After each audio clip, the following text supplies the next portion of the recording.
My name is Chloe, and I was 14 when my parents got divorced. It wasn't one of those dramatic splits you see in movies, no screaming matches or throwing clothes out of windows.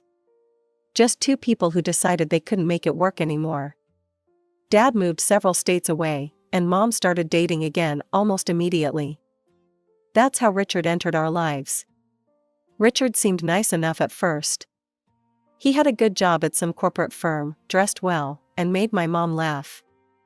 But there was something about the way he looked at me that made me uncomfortable from day one. Not in a creepy way, worse, in a judging way. Like I was some kind of problem he needed to fix. "Your daughter could use some guidance," I overheard him telling Mom one evening, about a month after he moved in. "She's at that difficult age." I was standing in the hallway, and I remember how my stomach twisted when Mom replied, "I know. I'm so glad you're here to help." But it wasn't help, it was criticism wrapped in fake concern, delivered with a smile that never quite reached his eyes. It started small, with little comments about my clothes or my hair. Then it escalated. I remember the first time he really got to me. It was during dinner, about 6 months after he and Mom got married. I was wearing new jeans I'd bought with my allowance. "Those jeans are getting a bit tight on you, aren't they, Chloe?" Richard said, his fork pausing halfway to his mouth. "You're growing so fast." Then, under his breath, but loud enough for me to hear, "Wider, mainly." I felt my cheeks burn as tears threatened to spill. "They're supposed to fit like this," I managed to say. "Oh, honey," Mom jumped in, "Richard's just concerned about your health. You know how teenagers can sometimes not notice these things."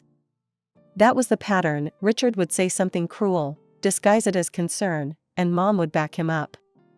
Every single time. When I tried to tell her how his comments made me feel, she'd shake her head and say I was being too sensitive.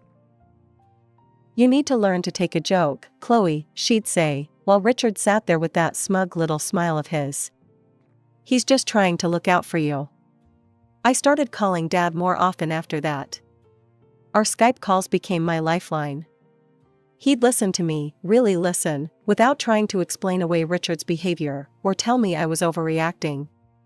He kept paying alimony regularly, which I later learned was more than generous, but money couldn't fix what was happening at home. Everything changed when my half-brother was born. I was 17, trying to focus on my final year of high school, while our house transformed into what felt like a shrine to Richard's perfect little family, minus me, of course. Mom was completely absorbed in the baby.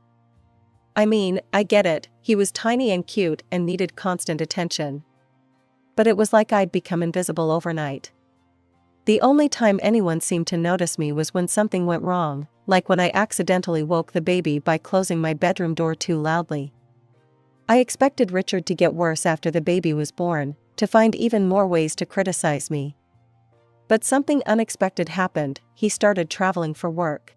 A lot. Those business trips became my salvation. The house felt lighter when he was gone, like I could finally breathe properly. Even Mom seemed more relaxed, though she was always counting the days until his return. With Richard away so much, my senior year turned out better than I'd expected. I focused on my studies, joined the yearbook committee, and started making plans for college. Real plans, not just daydreams about escape. When graduation day came, Dad kept his promise and showed up. He sat in the audience, beaming with pride as I walked across the stage to get my diploma. Mom was there too, of course, with the baby and Richard, but it was Dad's face I looked for in the crowd. After the ceremony, Dad pulled me aside. "I meant what I said before, Chloe," he told me, his hands on my shoulders. "Any college you want, I'll make it happen. You've earned it." I'd already sent out applications to several colleges, hoping at least one would accept me. To my surprise, they all did. But I knew exactly which one I wanted, the one in Dad's city. Far enough away that I wouldn't have to come home often, but close enough to someone who actually cared about me. I waited until dinner to tell Mom and Richard. We were sitting at the table, Mom feeding my brother while Richard complained about airline food from his latest trip. "I got accepted to all the colleges I applied to," I said during a rare moment of silence. I'm going to accept the offer from Marshall University. Mom paused with the baby spoon midair. That's where your father lives, isn't it? I nodded, bracing myself for their reaction. Well, Richard said, that familiar mocking smile spreading across his face, looks like your father finally managed to do something useful with his life. Paying for college, who would have thought? I gripped my fork so hard, my knuckles turned white.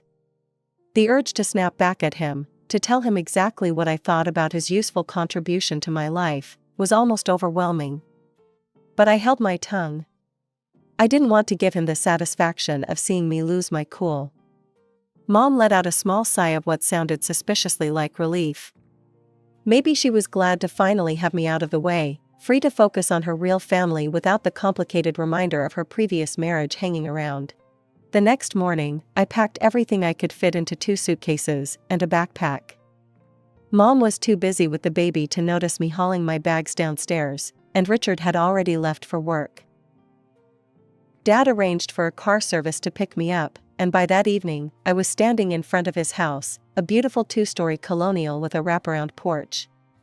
It was so different from the cramped house I'd left behind, but it wasn't just the size that struck me.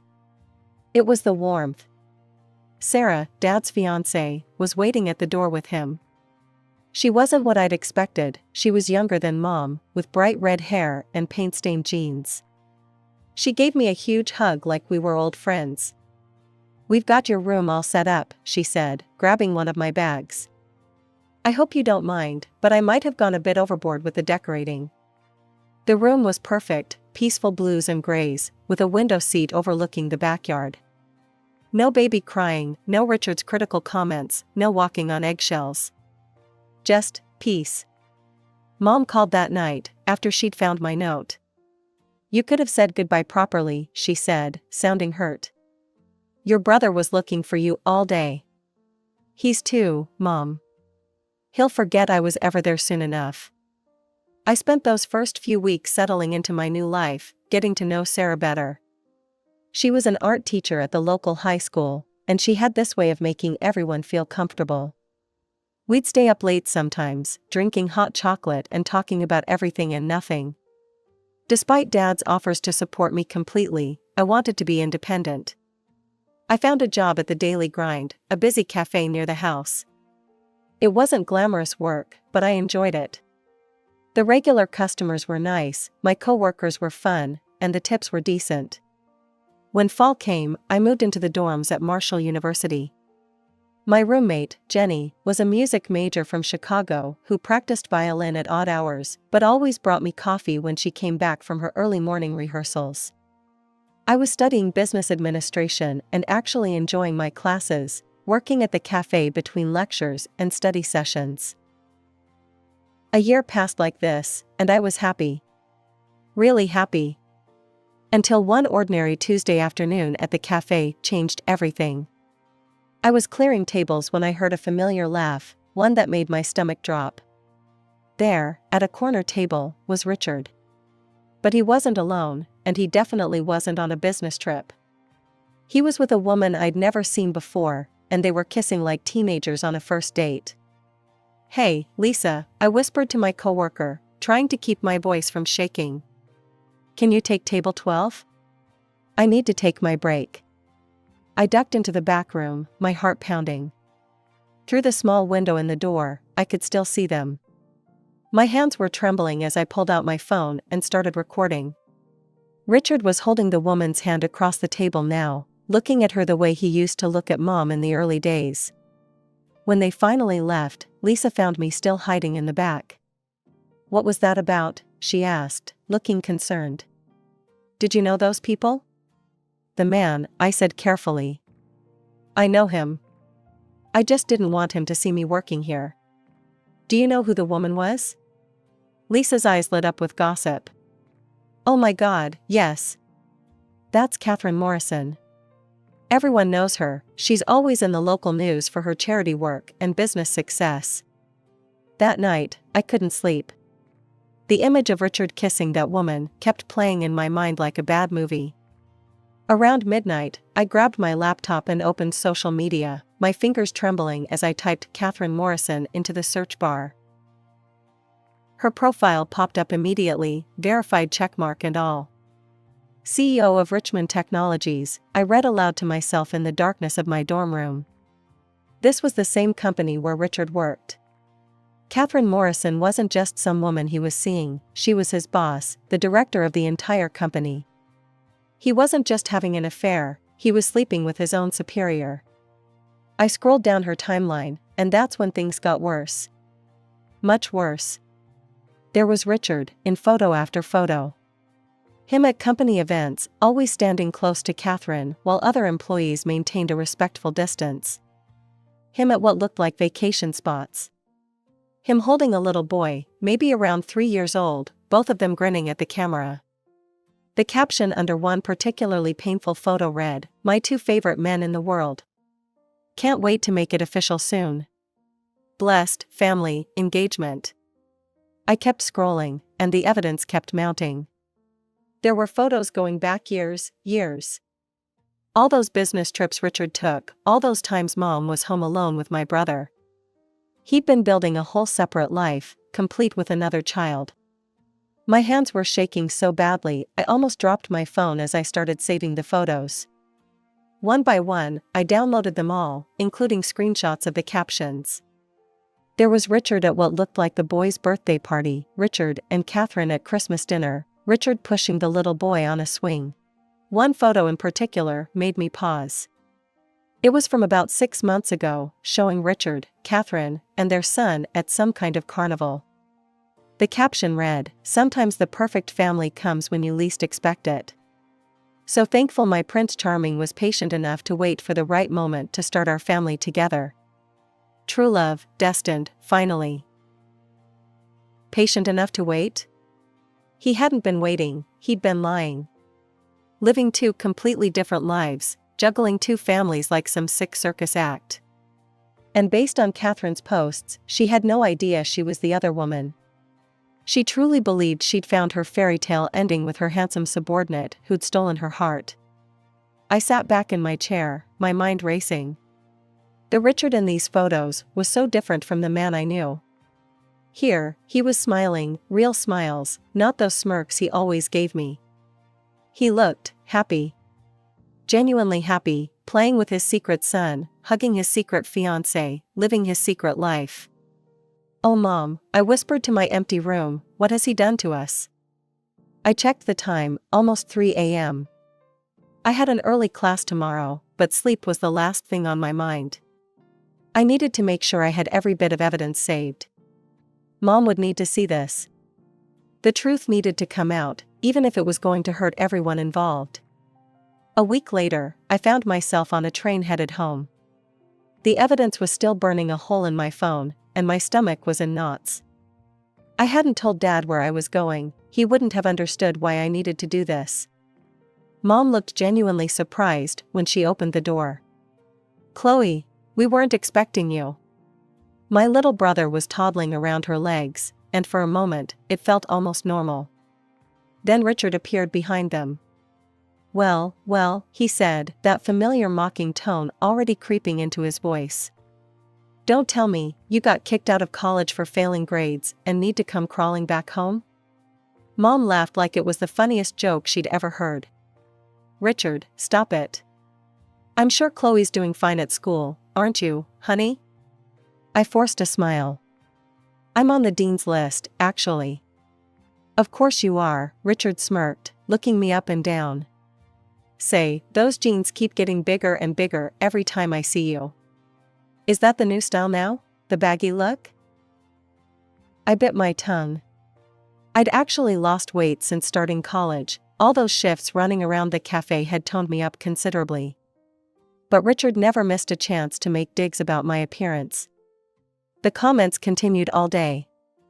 Every time I moved, every time I spoke, Richard had something to say. When Mom served dinner, it got even worse. "Whoa there, Chloe," he exclaimed as I put some mashed potatoes on my plate. "Save some for the rest of us." I kept eating silently, watching him out of the corner of my eye. This man who sat here mocking me was the same one who'd been playing happy families with his boss just last week. The same man who had another child, another life. Honey, he turned to Mom with an exaggerated concerned expression, if Chloe's going to visit more often, we might need to invest in a second refrigerator. Mom giggled, gazing at him with such adoration it made my chest hurt. She really had no idea. My phone felt heavy in my pocket, loaded with proof of his betrayal. Should I show her? Looking at her face, so full of love for this man who'd been lying to her for years, I hesitated. After dinner, I headed upstairs to my old room, my mind still wrestling with what to do. But Richard's voice stopped me on the stairs. Where do you think you're going? I turned around, confused. To my room? Your room? He laughed. That's my office now. We converted it months ago. Didn't your mother tell you? Mom appeared in the hallway, bouncing my brother on her hip. Oh, I forgot to mention it. I can sleep on the couch, I offered, trying to keep my voice steady. Richard shook his head. You'll be in the way. Better head back to campus tonight. I looked at Mom, waiting for her to disagree, to stand up for me, to offer some alternative. Instead, she just nodded. Richard's right, sweetie. It would probably be better if you found somewhere else to stay tonight. Something inside me snapped. Maybe it was the way Mom wouldn't meet my eyes, or maybe it was Richard's smug expression, but I'd had enough. Why do you always do this? I turned to Mom, my voice shaking. Why do you always take his side? Can't you see how he treats me? How he's always treated me? Mom shifted my brother to her other hip, looking uncomfortable. Chloe, you're being dramatic. Richard just likes to joke around. You've always been too sensitive. Joke around? I let out a bitter laugh. Is that what you call constant mockery? The comments about my weight, my clothes, my life? He hates me, Mom. He's always hated me, and you've never once stood up for me. Richard stepped forward, that insufferable grin still on his face. Now, Chloe. Let's not turn this into one of your teenage tantrums. Shut up. My hands were trembling as I pulled out my phone. You don't get to talk anymore. I pulled up the first photo and held it up to his face. The effect was immediate, all the color drained from his cheeks. What's that? Mom asked, peering at the screen. Richard, what's wrong? Would you like to explain to Mom what kind of business trips you've been taking? I swiped to the next photo, the one of him with his other son. Or maybe you'd like to tell her about your fiancé? You know, your boss at Richmond Technologies? The one you have a child with?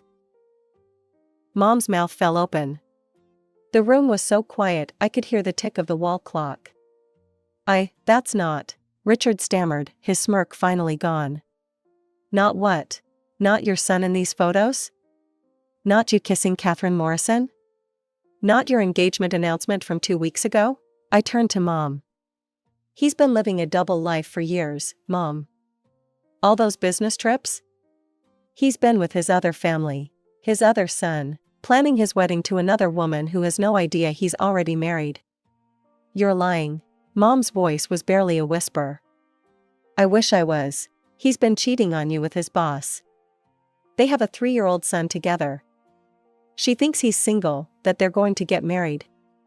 Stop it. Mom's scream made my brother start crying. Stop these horrible lies. How dare you? How dare you make up such disgusting stories about Richard? Mom, I have proof. Look at the photos. Look at the dates. Look at. I don't want to look at anything. You've always hated Richard. You've always tried to come between us. You're just jealous, because he's a better father to your brother than your own father ever was to you. Her words hit me like a slap. I stood there, stunned, as she stormed to the front door, yanked it open, and threw my backpack onto the front lawn. Get out. She was crying now, her face red with anger. Get out of our house. I don't want to hear any more of your lies. I walked toward the door, my legs feeling like lead. As I passed Richard, I saw his smile had returned, bigger than ever. He leaned close as I passed, his voice low enough that only I could hear. Your mother will always believe me over you, Chloe. Remember that. I spent the entire train ride back to campus in a daze, my mother's words echoing in my head. The next morning, after a sleepless night, I opened my laptop and navigated to Catherine Morrison's social media profile. My cursor hovered over the message button for a long moment before I finally clicked. Ms. Morrison, I have some important information about your fiancé that you need to know. Would you be willing to meet in person? Her response came within an hour, regarding Richard. Of course. Is everything okay? We agreed to meet at the Daily Grind, her suggestion, ironically enough. She had no idea I worked there, that I'd first discovered her existence in that very cafe. I arrived early for my shift, changed into my uniform, and waited.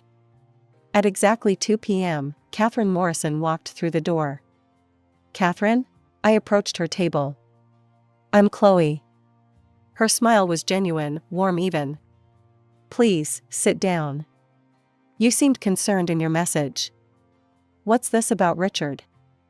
I took a deep breath. Before I show you something, I want you to know that I'm sorry. I really am. Her smile faltered. Sorry about what? I pulled out my phone and opened the photo gallery. This is my mother, I said, showing her a recent family photo. And this is her husband, Richard. My stepfather. Catherine stared at the photo, her perfectly manicured hand frozen halfway to her coffee cup. I don't understand. He's been married to my mom for years. They have a 2-year-old son together, my little brother. I swiped to another photo. This was taken at Christmas. No, she shook her head. No, that's impossible. Richard isn't married. He told me he's never been married. We're getting married in the spring. We have a son. I know about your son, I said gently. And I know Richard told you he was single. He's been living a double life, husband and father in one city, fiancé and father in another. She sat in silence for a long moment, her coffee growing cold. All this time, she finally whispered. All those business trips home to his sick mother. He was going home to his wife. His other child. She let out a bitter laugh. God, I'm such a fool. I promoted him 3 times. Made him regional director. I thought he loved me. I'm sorry, I said again, because what else could I say? Don't be. She straightened her spine, CEO mask sliding back into place. Thank you for telling me the truth. I can see now he was just using me, for my position, my influence. She stood up, gathering her things. If you'll excuse me, I have some calls to make. Thank you, Chloe, really. I watched her walk out of the cafe, her heels clicking against the floor, her head held high, despite everything. She was stronger than my mother, I thought. She could face the truth. A week after my meeting with Catherine, my phone rang. It was Mom, and before I could even say hello, she was screaming. Are you happy now? Her voice was so loud I had to hold the phone away from my ear. Are you finally satisfied? You've ruined everything. Mom, what? They fired him. That woman, his boss, she got him fired. They did an audit of all his work and found violations. They're fining him thousands of dollars. His career is over. She was sobbing now, her words coming between hiccuping breaths. No respectable company will ever hire him again. And it's all your fault. I sat down on my dorm room bed, my legs suddenly weak. Mom, he was cheating on you. He had another family, a child. He was going to marry her. You don't understand anything, she cut me off. He's the best thing that ever happened to me. The best father your brother could have. How dare you try to destroy that? He was using both of you. You and Catherine, he was just manipulating everyone for his own benefit. Can't you see that? Don't you dare talk about him like that. Her voice went ice cold. You have no right to judge the man I love more than anything in this world. Mom, please. I have no daughter. The words came out like bullets. As far as I'm concerned, you don't exist anymore. The line went dead. I sat there for a long time, staring at my phone, tears rolling down my cheeks. Jenny found me like that when she came back from class. Oh my God, Chloe, what happened? I told her everything. She held me while I cried, brought me tea, and helped me call Dad. He and Sarah drove up that night just to check on me. You did the right thing, Sarah kept saying, holding my hand. Sometimes the right thing hurts like hell, but that doesn't make it wrong. A year has passed since then. I'm still at Marshall University, keeping my grades up and working at the cafe. Dad and Sarah got married in a small ceremony by the lake. It was beautiful, and I was their maid of honor.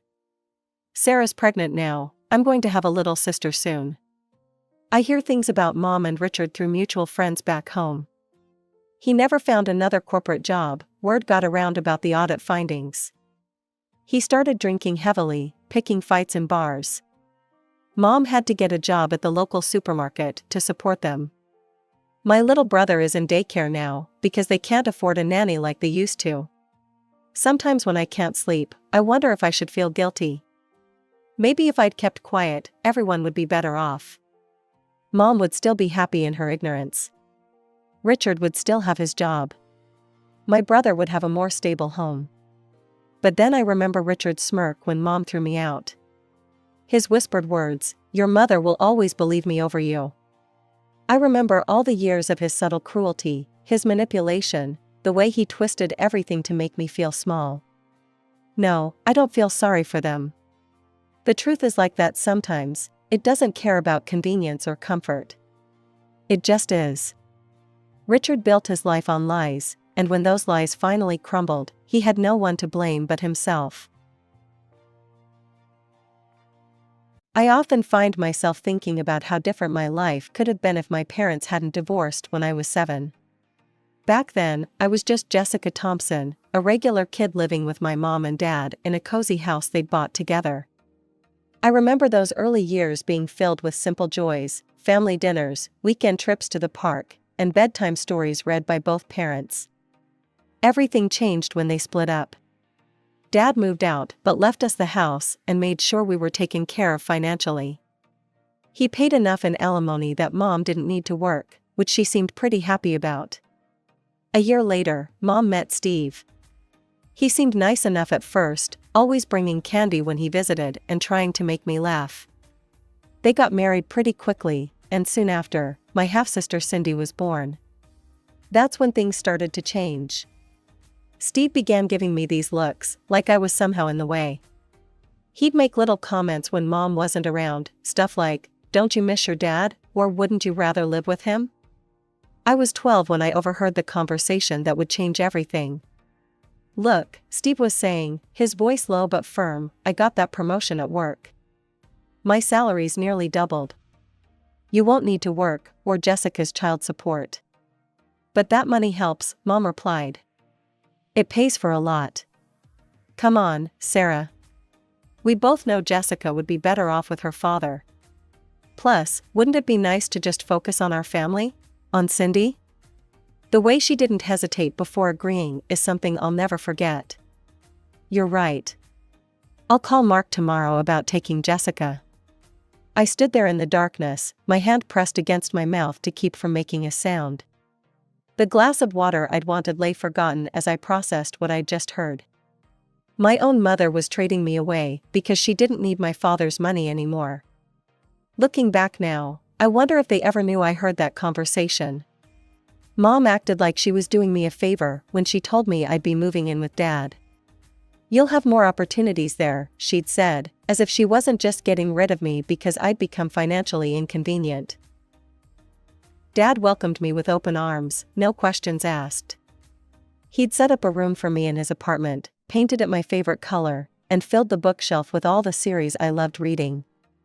That first night at his place, he sat on the edge of my bed and said, "I'm sorry things worked out this way, kiddo. But I want you to know something, you'll always have a home with me. Always." Those words became my anchor in the years that followed. While Mom busied herself with her new family, barely checking in except for obligatory holiday calls. Dad was there for everything: school plays, parent-teacher conferences, the time I got my heart broken by my first crush. He made sure I got into a good private school, encouraged my interests, and never made me feel like I was a burden. When college applications came around, he sat with me night after night, reviewing essays and helping me research schools. I still remember the day my acceptance letter from Princeton arrived. Dad's eyes were welling up as he read it. "You did it, kiddo," he said, pulling me into a bear hug. "I always knew you would." College was expensive, but Dad never complained. "Your education is my priority," he'd say whenever I brought up the cost. Those 4 years flew by, and before I knew it, I was graduating with honors and had landed a job at one of the top consulting firms in the city. I rented a nice apartment downtown, not too far from Dad's place. We had dinner together every Sunday, just like we had since I was 12. He'd ask about my work, and I'd tell him about my latest projects. Sometimes we'd just sit in comfortable silence, watching old movies like we used to when I was in high school. Everything was perfect until it wasn't. The diagnosis came out of nowhere. Stage 4 pancreatic cancer. 6 months, the doctors said. They were optimistic. Dad only made it 4. I was 28 when I lost him. The last few weeks were brutal. I took leave from work to be with him in the hospital. One night, near the end, he squeezed my hand and said, "You were the best thing in my life, Jessica. Never forget that."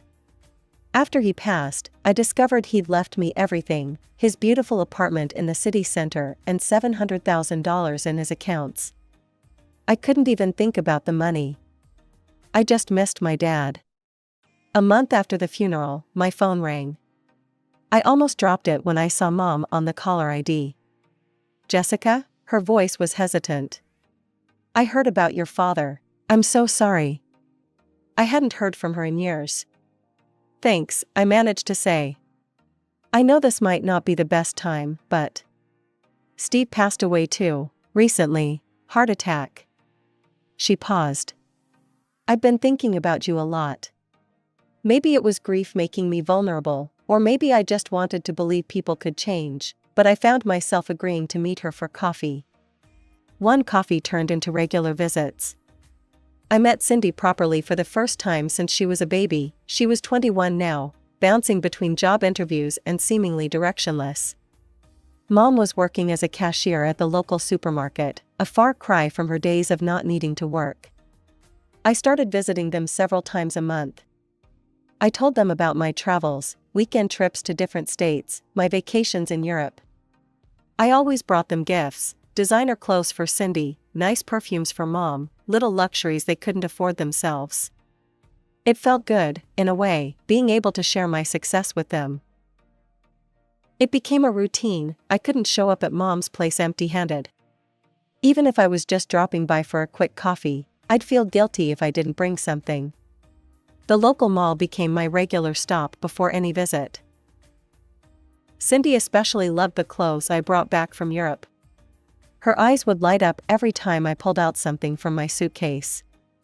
"Oh my God, Jess, is this really from that boutique in Paris?" she'd squeal, holding up whatever designer piece I'd brought her. At first, I enjoyed their reactions. Maybe I was trying to buy the affection I never got as a kid. I'd carefully pick out things I thought they'd like: a cashmere sweater for Mom, a leather handbag for Cindy. Then one day, I decided to ask what they actually wanted. "Oh, I couldn't possibly," Mom started, looking down at her coffee cup. "Maybe just some new towels from Target?" Cindy was equally hesitant at first. Maybe some drugstore makeup?" But something shifted after that. The requests started getting bigger, more frequent. Mom went from asking for towels to texting me entire shopping lists. "Hey honey," one text read. "When you're in Milan next month, could you pick up that Gucci bag we saw online? And Cindy really needs new winter clothes, Prada would be nice. Oh, and we're running low on groceries." I stared at my phone, my stomach turning. The lists kept getting longer, more demanding. It wasn't just luxury items anymore. they expected me to cover their basic expenses too. One evening, after receiving yet another lengthy list, I decided enough was enough. I drove to their house, determined to have a serious conversation. "Mom, Cindy, we need to talk about these requests," I said, sitting at their kitchen table. Mom shifted uncomfortably in her chair. "What do you mean, sweetie?" "The lists, the constant asking for things. It's getting out of hand." "Oh, come on," Cindy rolled her eyes. "It's not like you can't afford it. You're loaded." "That's not the point," I replied, trying to keep my voice steady. "Yes, I have money, but..." "But what?" Cindy interrupted. "You're just going to hoard it all while your family struggles? You've got that fancy apartment, you're always traveling, and you can't help out your poor family? You're rich. Your dad left her all that money, and you're being selfish." I felt my face getting hot. Selfish? That money came from the parent who actually wanted me. The one who didn't trade me away when I became inconvenient. The room went dead silent. "It's my money," I said finally, standing up. "And I'll decide how to spend it." "Real nice, Jess," Cindy spat. "Real nice way to treat your family." I walked out, slamming the door behind me. For the next month, my phone stayed silent, no calls, no texts, no lists of demands. Part of me was hurt, but another part felt relieved. After a month of silence, my phone rang. It was Mom. "Jessica, honey, could you come over? I need to talk to you about something important." There was something in her voice that made me worry. Despite our recent argument, I found myself driving to her house that afternoon. Mom was sitting at the kitchen table when I arrived, looking more subdued than usual. Cindy hovered nearby, her face uncharacteristically serious. "What's going on?" I asked, taking a seat. Mom reached across the table and grabbed my hand. "I've been to see a doctor, Jessica. It's my knee. They say I need surgery right away, a total knee replacement." My stomach dropped. "How serious is it?" "Very," she said, her voice trembling. "The doctor says if I don't get it done soon, I could end up disabled. I wouldn't be able to work anymore." I thought about Dad, how quickly things had gone downhill after his diagnosis. How helpless I'd felt watching him suffer. "The thing is," Mom continued, "the best specialist for this kind of surgery is in Arizona. They've got a spot open, but..." She paused, glancing at Cindy. "The whole thing, surgery, hospital stay, rehabilitation, it's going to cost $70,000. $70,000? I repeated. "I know it's a lot," Mom said quickly. "But Cindy will come with me to help during recovery. The whole treatment and rehabilitation will take about a month." I sat there, memories of Dad's last months flooding back, the hospital corridors, the beeping machines, the helpless feeling of watching someone you love suffer. I couldn't let that happen again, not if I could prevent it. "I'll help," I heard myself say. "But I can't give you the whole amount at once. I can give you half now, $35,000, and the other half when I get the hospital bill." Mom's face darkened. "But I need all of it up front." "The hospital?" "Mom," I interrupted, "that's all I can do right now. I need to be smart about this." She started to protest, but Cindy put a hand on her shoulder. They exchanged a look I couldn't quite read.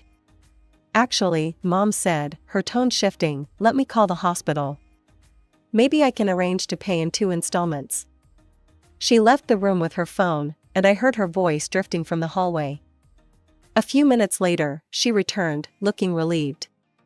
"They said it would be fine," she announced. "We can pay half now and half after the surgery." The next few days were a blur of preparations. I transferred the first $35,000 to Mom's account. A week later, I helped them pack their bags and drove them to the airport. A few days after Mom and Cindy left, I was sitting in my home office reviewing some work documents when my phone buzzed. The name that popped up made me smile, Rachel Martinez, my best friend from elementary school. We'd known each other since we were 6, but after I moved in with Dad, we mostly kept in touch through social media. Recently, we'd started meeting up again for coffee and catching up on lost time. "Hey, Ratch, what's up?" "Jess," there was something odd in her voice. "I need to ask you something weird. Did you know your mom and sister are in Europe?" I laughed, thinking it was some kind of joke. "What? No, they're in Arizona. Mom's having knee surgery." "Yeah, that's what I thought too, but..." Rachel paused. "My sister just showed me these photos that Cindy sent her. They're definitely not in Arizona." My phone pinged with incoming messages. With each new photo that loaded, I felt like I was being punched in the gut. There was Mom, looking perfectly healthy, posing in front of the Trevi Fountain. Cindy taking selfies outside designer boutiques in Rome. Mom's sister Angela and her daughter Emma lounging by a private pool at what looked like an expensive villa. Each photo was timestamped, yesterday's date clearly visible. "There's more," Rachel said hesitantly. "My sister said Cindy's been bragging about the whole thing. Apparently, your mom bought one-way tickets for everyone, herself, Cindy, your Aunt Angela, and your cousin Emma. They've rented some luxury villa for a month, and they're shopping at all these high-end stores and eating at fancy restaurants." I sat there, staring at a photo of my mother, my supposedly surgery-bound mother, sipping wine at a rooftop restaurant overlooking the Italian countryside. The $35,000 I'd given her for medical expenses was being spent on a European vacation. I spent the night tossing and turning, looking at those photos over and over. How could they do this? How could they lie so brazenly, taking advantage of my concern about Mom's health? They'd played me, using my memories of Dad's illness to manipulate me into giving them money. The next morning, I called Mom. My hands were shaking so hard I could barely hold the phone. "How did the surgery go?" I asked, trying to keep my voice steady. "Oh, it went great. The doctor said everything went perfectly. I'm already starting rehabilitation." I gripped the edge of my desk, knuckles turning white. The casual way she lied made me feel sick. "That's wonderful," I said, my voice dripping with barely contained rage. "I'd love to talk to your doctor about the procedure. Could you put him on?" There was a slight pause. "Oh, he's very busy right now, sweetie. Besides, there's no need to bother him. Look, I need to go. They're calling me for physical therapy." The line went dead before I could respond. I sat there, staring at my phone, a wave of memories washing over me. Mom giving me away at 12 because she didn't need Dad's money anymore. Mom only reaching out after Dad died and left me his estate. Mom sending me shopping lists, expecting me to fund her lifestyle. And now this, the ultimate betrayal. I decided to play along with their charade, calling Mom every day to check on her recovery. Each time, she had a new excuse ready. "The doctor's in surgery right now, honey. He's at a conference today. He's seeing other patients. He's off duty until tomorrow." It was like watching a bad play, where the actor keeps forgetting their lines and making up new ones on the spot. I started keeping a list of her excuses, partly out of anger, partly because I couldn't believe how ridiculous they were getting. "Mom," I said during one call, trying to sound concerned, "maybe we could do a video chat? I just want to see how you're doing, make sure you're comfortable in the hospital." There was a rustling sound on the other end, probably her covering the phone while she consulted with Cindy about what to say next. "Oh, sweetie, I look terrible right now. All swollen and bruised. Plus, the hospital Wi-Fi is awful, keeps cutting out." I could hear Italian pop music playing faintly in the background. "Really?" I pressed. "That's strange for a top medical facility." "Well, you know how these things are," she said quickly. "Listen, I need to go. Time for my physical therapy." The next time I called, I decided to try a different approach. "Mom, just send me the hospital bill directly. I'll wire the remaining $35,000 to their account." "No," she said it too quickly, too forcefully. Then, softening her tone, "I mean, that's not necessary. Just send it to my account, and I'll handle everything with the hospital. They know me here now. After that conversation, I stopped calling. Let them sweat a little, I thought. Sure enough, a week later, Mom's number appeared on my phone. I watched it ring, imagining her growing panic as she realized the money might not be coming after all. Then came the text, "Jessica, the hospital is demanding payment immediately. They're threatening to send the bill to collections. Please, we need the money right away." I took my time responding, waiting several hours before typing, "No problem, just forward me the bill from the hospital, and I'll take care of it immediately." Silence followed. 3 days of it. I knew they were scrambling, trying to figure out what to do next. Then an email arrived in my inbox with the subject line "Urgent, hospital bill attached." I opened the attachment and almost laughed out loud. They hadn't even tried to make it look legitimate. The letterhead was blurry, clearly copied from some other document. The date was from 6 months ago. The hospital's address showed California instead of Arizona. And most tellingly, the payment details section listed Mom's personal bank account. I stared at this pathetic attempt at forgery, feeling a mix of amusement and deep sadness. I photographed a stack of $100 bills I'd withdrawn earlier that week, arranging them fan-like on my desk. "Got your bill," I wrote back, attaching the photos. "Sending you money." My finger hovered over the send button for just a moment before I pressed it. Game on, Mom, I thought. Let's see what story you come up with next. My phone rang less than an hour after I sent the photos. Mom's name flashed on the screen, and I took a deep breath before answering. "Jessica." Her voice was shrill, panicked. "What's going on? Where's the rest of the money? We've been waiting." "Drop the act, Mom," I cut her off, my voice ice cold. "I know exactly where you are, and it's not in any hospital." "What are you talking about?" "You're in Italy. At a villa. Shopping at designer stores and eating at expensive restaurants with Cindy, Aunt Angela, and Emma." The line went silent for a moment. I could almost hear her mind racing, trying to figure out how to spin this. "How did you?" she started. "Cindy sent photos to Rachel's sister, who showed them to Rachel, who then sent them to me," I said. "Did you really think I wouldn't find out? I've seen everything, the villa, the shopping trips, all of it. You used my father's death, used my grief and guilt about not being able to save him, to scam me out of money for a vacation?" Another pause, then her voice changed. The fake concern disappeared, replaced by defensive anger. "Fine. Yes, we're in Italy. I knew you'd never give us money for a vacation, but why shouldn't we get to travel too? You're always going somewhere. Paris, London, New York. Meanwhile, Cindy and I can barely afford groceries. That's not fair." "Not fair?" My voice was shaking now. "Not fair is being 12 years old and hearing your mother trade you away because she didn't need your father's money anymore.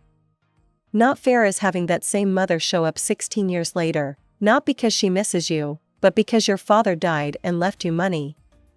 "We can talk about all that later," she said quickly. "Right now, we have a serious problem.